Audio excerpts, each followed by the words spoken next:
Біз отбасымызбен тәттіні қатты жақсы көреміз, ал оны дүкеннен сатып алған әрдайым көңілінен шыға бермейді. Сол үшін бүгін өзіміздің қатты жақсы көретін пахлаваны жасап көрдім. Дәмі өте керемет шықты, сіз де жасап көріңіз. Ол үшін ең алдымен ұнға шым-шым тұзды салып, қопсытқыш екеуін саламыз да араластырамыз. Оның үстіне бөлме температурасындағы тұрған сары майды салып, қолымызбен үгітеміз. Сонда қамырымыз песочный тестаның қамыры ұқсап, үгітілмелі болып шығады. ютубтағы қазақша контенттің дамуына үлес қосып, менің каналыма тіркеліп, лүпіл басып қойсаңыз, қатты қуанып қалушы едім.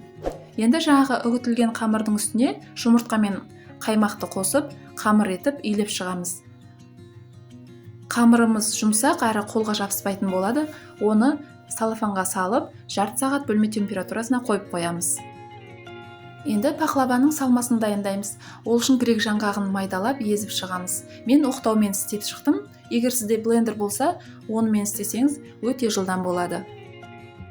1 стакан шекерге жаңағы дайындап алған грек жаңғағынан 1,5 стаканын қосамыз.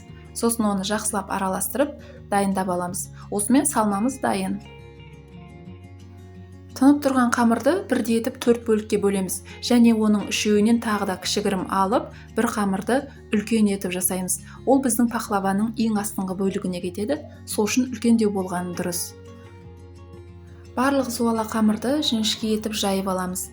Мен пахлаваны диаметрі 26 сантиметрлік формаға жасаймын, соған туралап өлшеп алдым, ал ең астыңғы бөлігін одан үлкен етіп жайып алдым. Форманың астына осындай пергамент қағазын төсеп, ең астыңда тұратын қамырды жайып салдым да, жан-жағын сол күйінде қалдырдым. Жаңағы салмасын теңдей етіп 3 бөлікке бөліп аламыз да, бір бөлігін ең астында тұратын қамырдың бетіне салып шығамыз. Сосын оны бір келке етіп жайып, тегістеп аламыз. Одан кейін екінші қамырды салып, оның үстіне де екінші бөлік салмасын салып шығамыз. Егер салған қамырымыз жиегіне сәл жетпей тұрса, онда кішкене созып жіберген дұрыс. Сосын ең соңғы салмасын салып, оның бетіне соңғы қамырын жаямыз да, жаңағы ең астына салған қамырдың артылған тұсын кішкене жеңіл түрде қайырып осылай әдемілеп шығамыз. Сосын өткір пышақпен жаңағы ең бетінде тұрған қамырды формалап кесіп аламыз. Өзіңізге ұнайтын формада кесіп алсаңыз болады. Пахлаваның бетіне жұмыртқаның тек сарысын ғана жағып шығамыз. Сосын үстіне әдемілік үшін жаңғақтың бір бөлігін қойып шықсаңыз да болады. Сосын 180 градустағы пешке 15 минутқа салып аламыз. Одан кейін 15 минуттан кейін алып, толығымен пышақпен кесілген бөлігін толығымен кесіп аламыз да, еріп тұрған сары майды арасына құйып шығамыз.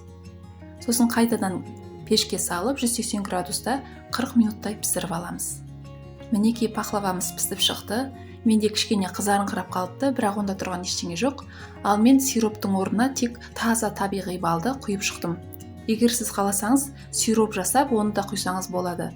Бірақ балды ештеңемен араластырмай осылай өзін ғана пайдалансаңыз, құрамындағы витаминдердің бәрі сақталып, жеген адамның да денсаулығына өте пайдалы болатыны анық.